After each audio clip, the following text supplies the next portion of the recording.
सर्वांना शुभ प्रभात.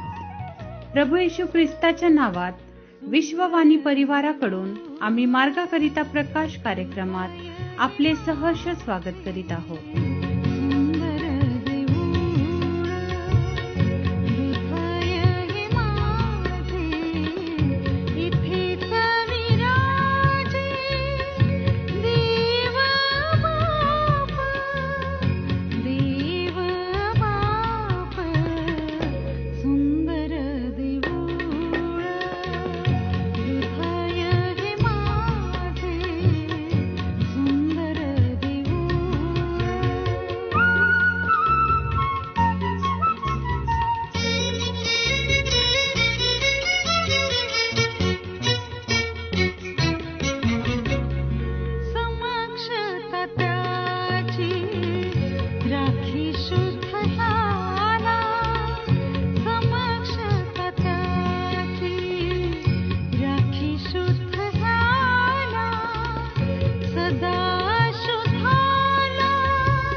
आजच्या मन्नाकरिता देवाचे वचन नीतिसूत्रे याचा 3रा अध्याय 9 ते 12 वचन.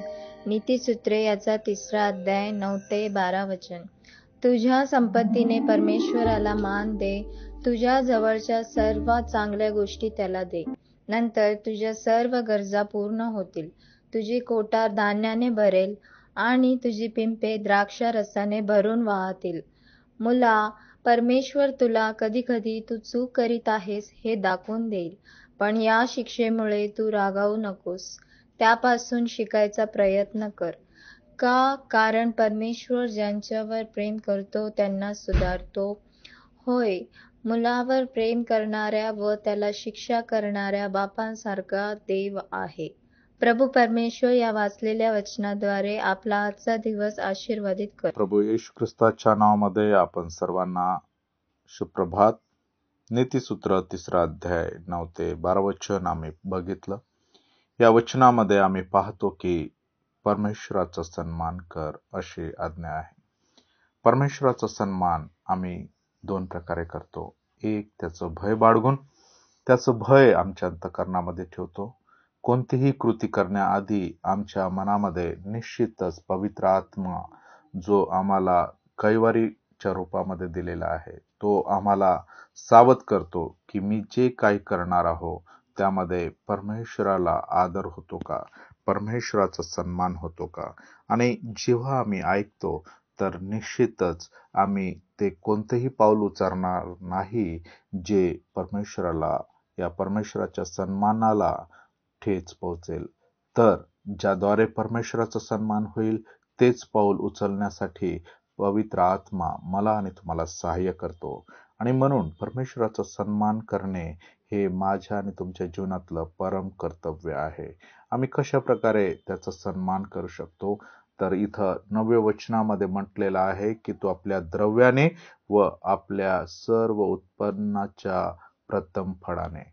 मग आम्ही पैशाद्वारे, आमच्या संपत्तीद्वारे आम्ही देवाला देऊन त्याचा सन्मान करू शकतो, किंवा मग आमच्या जीवनामधला सर्व उत्पन्नाचा प्रथम फळाने, म्हणजे आमचा वेळ असो, आमचा जीवनामधला परिश्रम असो, आमच्या जीवनामध्ये जे काही मिळकत आहे त्याद्वारे आम्ही त्याच्या प्रथम फळाने आम्ही परमेश्वराचा सन्मान करू शकतो. आणि परमेश्वराचा सन्मान ज्यावेळेस आम्ही करतो तर इथं असं म्हटलेलं आहे की तुझी कोठारे समृद्ध भरतील. परमेश्वर तो त्याचं प्रतिफळ देणारा देव आहे. त्याच्या वचनामध्ये म्हटलं आहे, पहिला करिंथ 15 अध्याय आणि 58 वचनामध्ये की प्रभूमध्ये परिश्रम केलेला ते कधीही व्यर्थ जाणार नाही. आमच्या परिश्रमाचं फळ तो देणारा देव आहे. देवाचा सन्मान आम्ही ज्यावेळेस करतो तर तो परमेश्वर मला आणि तुम्हाला निश्चितच उंचवेल.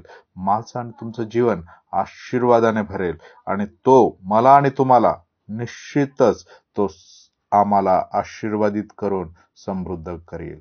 गरज आहे की आम्ही त्याच्या सन्मानाला, आम्ही त्याच्या आदराला आम्ही विसरू नये. आमच्या जीवनामध्ये परमेश्वराचं भय बाळगून त्याचा आदर करावा.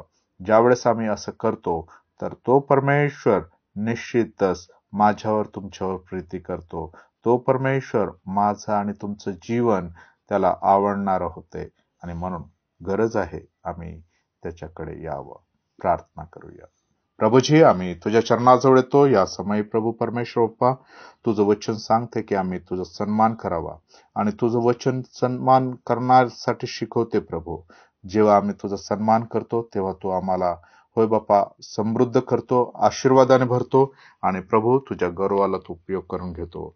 आज मी प्रार्थना करतो येशूच्या नावामध्ये प्रत्येक बहीण भावाचं जीवन जे काही प्रभू परमेश्वर बाप्पा आज त्यांनी वचन ऐकलेलं आहे याला अनुसरण करून प्रभू आपल्या जीवनामध्ये देवा तुझा आदर करावा, तुला सन्मान द्यावा आणि परमेश्वर बाप्पा त्यांचं जीवन आशीर्वादाने भरावं ही तुझ्या चरणाजवळ विनंती करतो.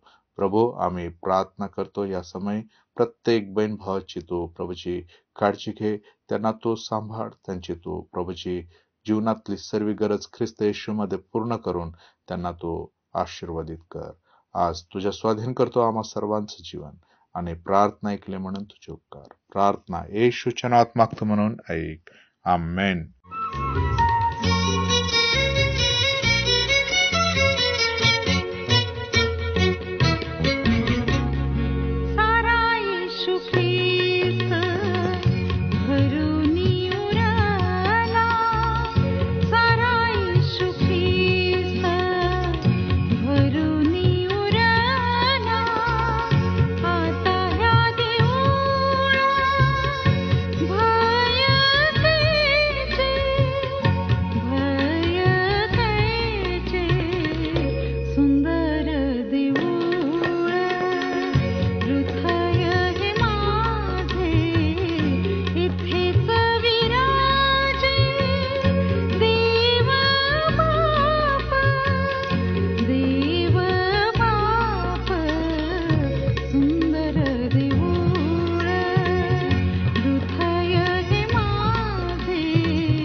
मागा म्हणजे तुम्हास दिले जाईल, शोधा म्हणजे तुम्हास सापडेल, ठोका म्हणजे तुमच्यासाठी उघडले जाईल. आमचा टोल फ्री नंबर 1-800-2700-333.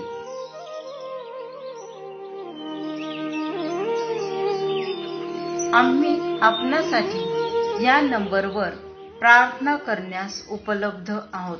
धन्यवाद.